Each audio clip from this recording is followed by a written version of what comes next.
아브넬이 자기를 대신하여 전령들을 다윗에게 보내어 이르되 이 땅이 누구의 것이니까? 당신은 나와 더불어 언약을 맺사이다. 내 손이 당신을 도와 온 이스라엘이 당신에게 돌아가게 하리이다. 하니 다윗이 이르되 좋다. 내가 너와 언약을 맺거니와 내가 네게 한 가지 일을 요구하노니 나를 보러 올 때 우선 사울의 딸 미갈을 데리고 오라.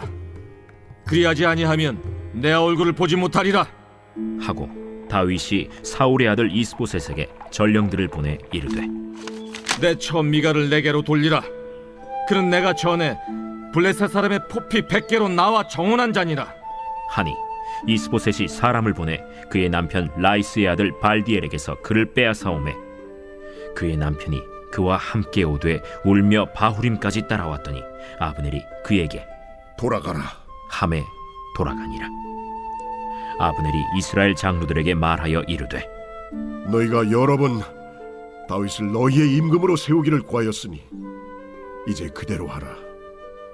여호와께서 이미 다윗에 대하여 말씀하시기를 내가 내 종 다윗의 손으로 내 백성 이스라엘을 구원하여 블레셋 사람의 손과 모든 대적의 손에서 벗어나게 하리라 하셨음이니라. 아브넬이 또 베냐민 사람의 귀에 말하고 아브넬이 이스라엘과 베냐민의 온 집이 선하게 여기는 모든 것을 다윗의 귀에 말하려고 헤브론으로 가니라. 아브넬이 부하 20명과 더불어 헤브론에 이르러 다윗에게 나아가니 다윗이 아브넬과 그와 함께 한 사람을 위하여 잔치를 배설하였더라. 아브넬이 다윗에게 말하되 내가 일어나 가서 온 이스라엘 무리를 내 주 왕의 앞에 모아 더불어 언약을 맺게 하고 마음에 원하시는 대로 모든 것을 다스리시게 하리이다. 이에 다윗이 아브넬을 보내매 그가 평안히 가니라. 할렐루야. 오늘도 말씀과 함께 승리하는 여러분들 다 되시기를 축복합니다. 여러분, 하나님께서 다윗은 점점 강하게 하셨습니다. 그리고 사울 왕조는 점점 약하게 하셨습니다. 그래서 이스라엘의 왕이었던 이 이스보셋은 함께할 사람이 없게 된 상황입니다. 심지어 가장 중요한 신하였던 군사령관 아브넬도 배신을 하고 나라를 다윗에게 넘기려고 하는 이런 아주 극단적인 상황에까지 가게 됩니다. 오늘 말씀 12절입니다. 아브넬이 자기를 대신하여 전령들을 다윗에게 보내어 이르되 이 땅이 누구의 것이니까? 또 이르되 당신은 나와 더불어 언약을 맺사이다. 내 손이 당신을 도와 온 이스라엘이 당신에게 돌아가게 하리이다 하니 아브넬이 다윗에게 전령을 보내서 이렇게 이야기를 하는 겁니다. 언약을 맺자고 하는 거예요. 내가 온 이스라엘 땅을 당신에게 넘겨주도록 하겠다. 당신에게 돌아가게 하겠다. 이런 제안을 하는 장면입니다. 나라를 지금 다윗에게 넘겨버리려고 하는 거예요. 여러분, 이 아브넬의 제안에 다윗이 어떻게 대답하는지를 보시기 바랍니다. 13절입니다. 다윗이 이르되 좋다. 내가 너와 언약을 맺거니와 내가 네게 한 가지 일을 요구하노니 나를 보러 올 때에 우선 사울의 딸 미갈을 데리고 오라. 그리하지 아니하면 내 얼굴을 보지 못하리라 하고, 여러분, 지금 다윗이 온 이스라엘을 자기에게 넘기겠다는 이 아브넬의 제안을 받아들이면서 조건을 하나 지금 내걸고 있는 겁니다. 뭘 지금 조건으로 내걸고 있냐면 자신의 이전 아내였던 사울의 딸 이 미갈을 내 앞으로 데리고 오라는 겁니다. 나에게로 데리고 오라는 거예요. 여러분, 지금 다윗의 이 요구는 철저히 다윗의 정치적인 계산에 의한 지금 생각입니다. 여러분, 다윗이 지금 아내 미갈을 자신에게 데리고 오라는 것은 미갈을 너무도 사랑해서 너무도 사랑했는데 그동안 헤어져 있어서 너무 보고 싶어서 지금 데리고 오라는 그런 낭만적인 지금 이야기가 아닌 겁니다. 지금 다윗은 자신이 온 이스라엘의 왕이 되어야 하는데 그러기 위해서는 사울의 사위라고 하는 이 정통성이 필요했던 겁니다. 그래야 내가 이 온 이스라엘의 왕을 문제없이 내가 할 수 있겠다. 지금 이런 정치적인 욕심, 자신의 굉장히 이 정치적인 이 계산이 지금 갑자기 앞서고 있는 상황입니다. 여러분, 다윗은 지금까지 오랫동안 사울에게 쫓기면서 또 오랜 시간 계속된 전쟁을 치르면서 그럼에도 불구하고 그 중심을, 하나님 앞에서 그 중심을 잘 지키면서 살아왔습니다. 거의 다 온 거예요. 거의 다 왔습니다. 이제 조금만 더 그 중심을 지키고 나아가기만 하면 그러면 온 이스라엘의 왕이 될 수 있는 그런 상황이었던 겁니다. 그런데 거의 다 온 그 이 순간에, 거의 앞두고 있는 그 순간에 불쑥 욕심이 앞서게 된 겁니다. 거의 다 된 순간 하나님의 이 인도하심이 아니라 불쑥 인간적인 계산이 앞서는 순간을 맞이하고 있는 겁니다.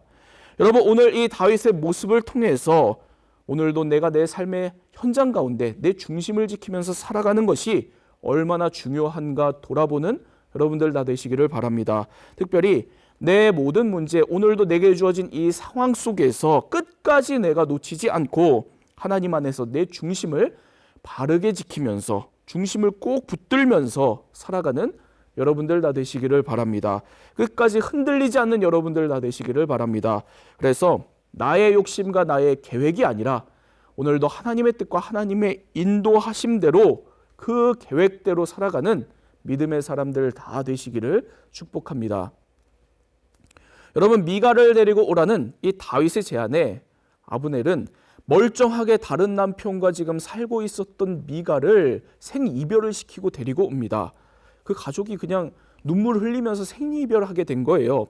그리고 이제 아브넬은 또 뭘 하냐면 이스라엘의 장로들을 찾아가서 다윗을 이제 우리 이스라엘의 왕으로 삼자고 지금 이야기를 합니다. 설득을 해요. 멀쩡하게 이스라엘의 왕인 이스보셋이 살아있는데도 지금 이러고 있는 겁니다. 18절 말씀입니다. 이제 그대로 하라. 여호와께서 이미 다윗에 대하여 말씀하시기를 내가 내 종 다윗의 손으로 내 백성 이스라엘을 구원하여 블레셋 사람의 손과 모든 대적의 손에서 벗어나게 하리라 하셨음이니라 하고, 여러분, 지금 아브넬이 이스라엘의 장로들을 설득하면서 뭐라고 하는지를 주목해서 보시기 바랍니다. 이것은 하나님의 뜻이라는 겁니다. 하나님께서 이미 말씀하시기를 다윗의 손으로 내 백성 온 이스라엘을 구원할 것이다, 이렇게 하나님 말씀하셨다는 거예요. 그러니까 다윗이 이제는 당연히 온 이스라엘의 왕이 되어야 한다, 지금 이렇게 주장하고 있는 겁니다. 이 하나님의 말씀을 우리가 따라야 한다, 지금 이렇게 설득하고 있는 거예요. 여러분, 아브넬의 이 말 얼핏 보면 그냥 맞는 말입니다. 정말 맞는 말이에요. 하나님께서 다윗을 왕으로 삼으려고 하셨잖아요.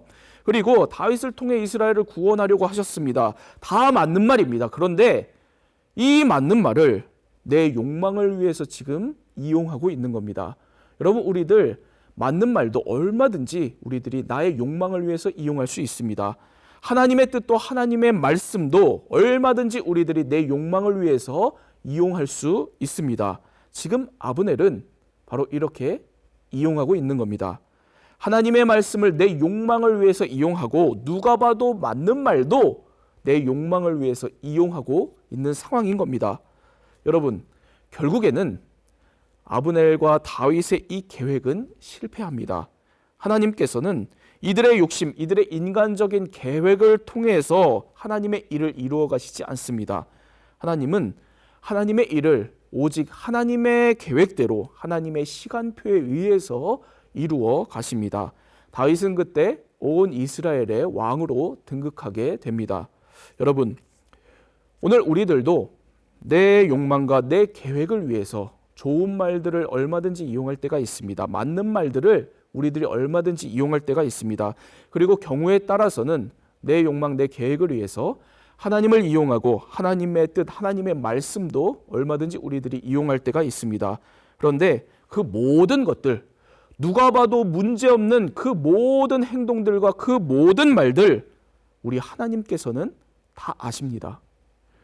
하나님은 우리들이 왜 그 말을 하고 왜 그런 행동을 하는지, 왜 그런 선택을 하는지 우리의 말이 아니라 우리의 마음을 보시고 우리의 중심을 보시고 다 아시는 분이십니다. 오늘 내 욕망을 위해서, 내 계획을 위해서 내가 이용하고 있는 것은 없는지 한번 돌아보는 여러분들 다 되시기를 바랍니다. 그리고 오늘도 내 욕심과 내 계획이 아니라 하나님께서 나를 통해서 이루어 가실 하나님의 계획, 하나님의 뜻, 하나님의 시간들을 신뢰하고 오늘도 주님을 붙들고 살아가는 믿음의 사람들 다 되시기를 축복합니다. 기도하겠습니다. 사랑의 하나님 아버지, 하나님, 오늘 우리들이 여러 가지 우리들의 상황 모든 것들 가운데 우리들의 욕심과 인간적인 계획들이 앞설 때가 있습니다.